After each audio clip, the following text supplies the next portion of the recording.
What are the worst hybrid cars and electric cars that you should avoid buying? That's what we're going to find out. Welcome to Car Help Corner, where we help you, the consumer, master the process of car buying and car ownership. I'm going to share the worst hybrid cars and electric cars that you'd be crazy to buy, that are a complete waste of money thanks to poor design, poor reliability, and will have next to no resale value down the road. So let's start the list, and the first two are relatively new plug-in hybrid SUVs, and these are the Dodge Hornet and the Alfa Romeo Tonale. Alfa and Dodge are part of the Stellantis group, and the Hornet and Tonale are identical plug-in hybrid crossovers, with slightly different styling and different branding. Now on paper, they might not seem too bad, but after you get to know them for a while, you quickly realize that they are just complete duds. The plug-in hybrid system that they use has decent performance, but there have already been many reported electrical glitches where it just doesn't seem to run right.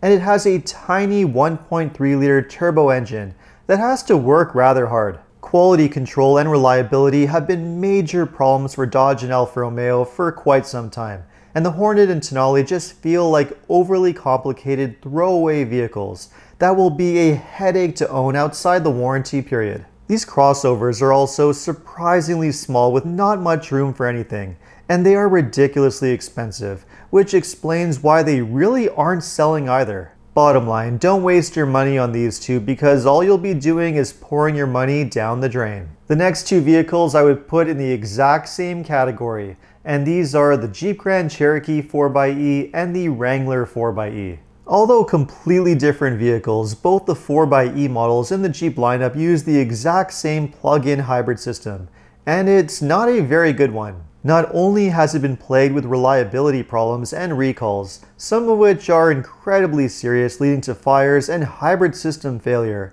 they just don't perform all that well, or are even that efficient. Driving either one of these for an extended period of time will likely make you wonder why you spent such an insane amount of money on them, anywhere from $60,000 to $90,000. And they are just not worth the money or the potential reliability issues that they will lead to down the road. If you absolutely have to get one of these vehicles, you're better off just going with the regular V6 engine, but the plug-in hybrid 4xe versions, just stay away. The next vehicle on the list is a full electric vehicle, and that is the Chevrolet Blazer EV. GM has had a very tough time launching its lineup of electric vehicles, with many quality and reliability issues along the way. The Blazer EV is a perfect example of this. When it initially launched, there were so many quality issues, including problems with charging, freezing touchscreens, and other software-related issues. The problems were so bad that GM had to stop selling them to sort out all these issues and find fixes,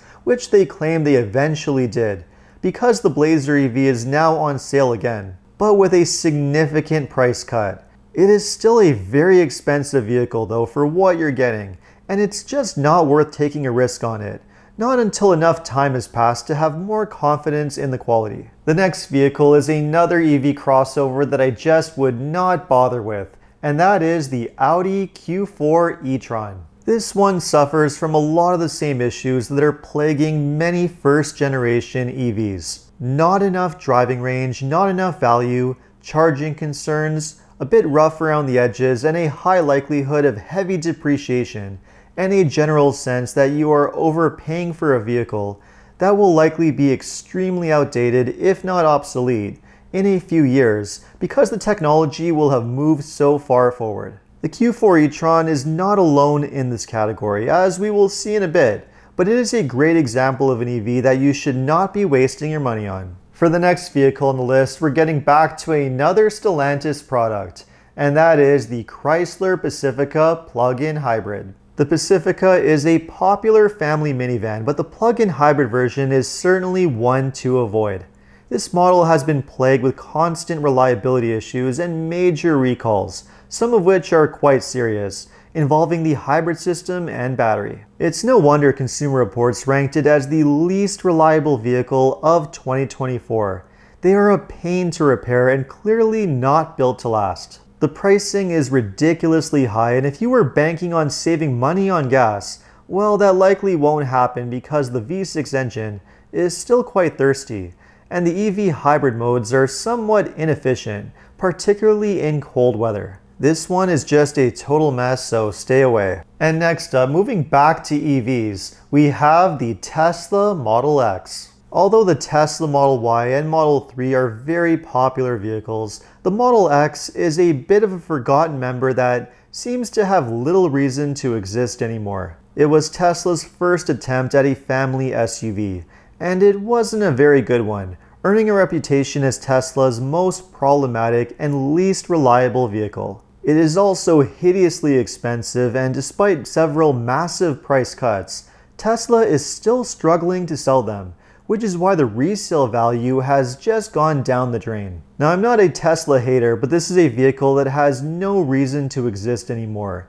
and buyers seem to agree. Now, for the next group of vehicles, I'm lumping them all together because they are more or less all equally bad, and these are the EQ vehicles from Mercedes-Benz. The EQ vehicles are the electric models in the Mercedes lineup, and regardless of which one you look at, the EQB, the EQE, or the EQS sedans or crossovers, they all suffer from very similar issues. None of them have much going on for them in terms of their design, EV performance, build quality, or value. And it seems buyers have caught on to this as well because Mercedes is seriously struggling to sell them, being forced to make massive price cuts and plummeting resale values as a result. Mercedes really messed up with these, and if they are really serious about an EV future, their next attempt will need to be a lot better. The next vehicle on the list is one that has absolutely no reason to exist anymore, and fortunately most consumers have forgotten that it does,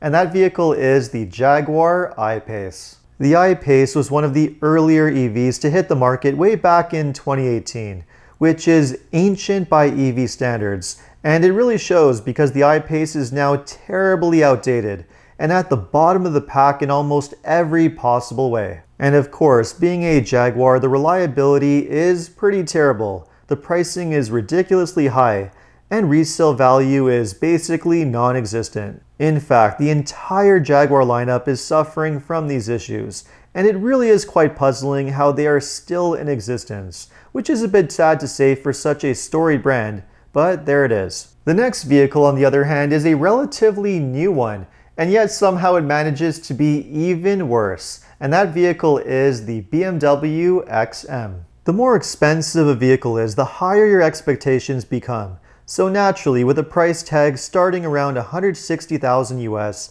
or 220,000 Canadian, the expectations for the XM are very high. And yet, it is a complete disappointment in almost every possible way. The XM is a horribly designed, ridiculously overcomplicated luxury performance SUV that somehow manages to fail at almost everything it aims to achieve. It is a plug-in hybrid vehicle for some reason, but it also has a twin-turbo V8 engine, which is in no way efficient. It is very fast, but because it's so insanely big, heavy, and stiff, it is not comfortable and not fun to drive. It is just a confusing mess, and a laughably expensive one at that almost no one seems to be interested in buying. And speaking of not interested in buying, that brings us to the final group of cars, which are those that come from small obscure brands. And these include Fisker, Lucid, and VinFast.